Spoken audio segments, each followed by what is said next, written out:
Il y a une sorte d'omerta concret dans certains secteurs d'activité qui... C'est pour ça que je dis que ces proverbes ont détruit l'Afrique, parce que ça a détruit au point où c'est devenu institutionnalisé. Je prends un exemple. Ce sera difficile pour un médecin de dénoncer quelque chose dans un hôpital. C'est très difficile.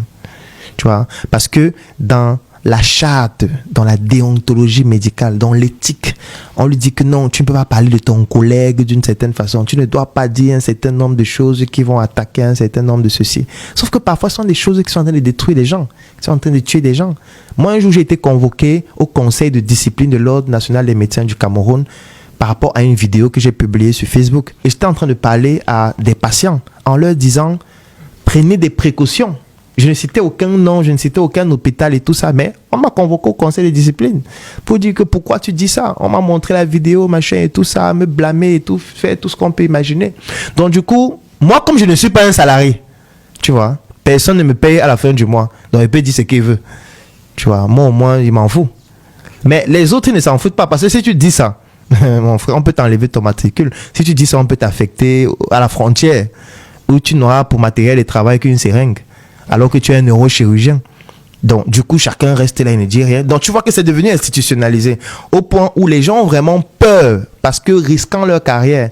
Moi, j'ai décidé de risquer tout. Si les gens considèrent ça comme du bavardage, oui, je suis un bavard. Effectivement, si oui. Un architecte se prononce, il peut peut-être passer à un ordre. Oui, parce qu'il va dire que non, on va dire que non, c'est ton collègue architecte, tu veux détruire sa notoriété, machin et tout. Mais attends, il y a les faux architectes. Oui. Il y a les architectes qui sont des criminels.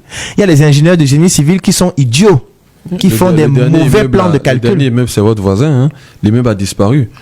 Ils sont au niveau des top bâtiments. Il y avait une pharmacie là. Là, le même jour où, le lendemain que l'immeuble, la veille, pardon, j'étais passé là-bas acheter un médicament d'un de mes chiens. Le lendemain, aujourd'hui, quand tu passes, l'immeuble n'existe plus. Tu vois. Parce que le gars qui faisait son immeuble à côté, apparemment, ce qu'on nous a dit, en faisant ses fouilles, a comme piqué dans la fondation de l'immeuble qui était déjà là. C'est-à-dire que toi, Claudette, tu as fini ton immeuble propre. Nickel. Moi, je viens faire le mien, donc moi, je pars à partir de zéro. Et en voulant faire ma fondation, je pique dans ta fondation et aujourd'hui, l'immeuble n'existe plus. Parce que ça a déstabilisé l'immeuble.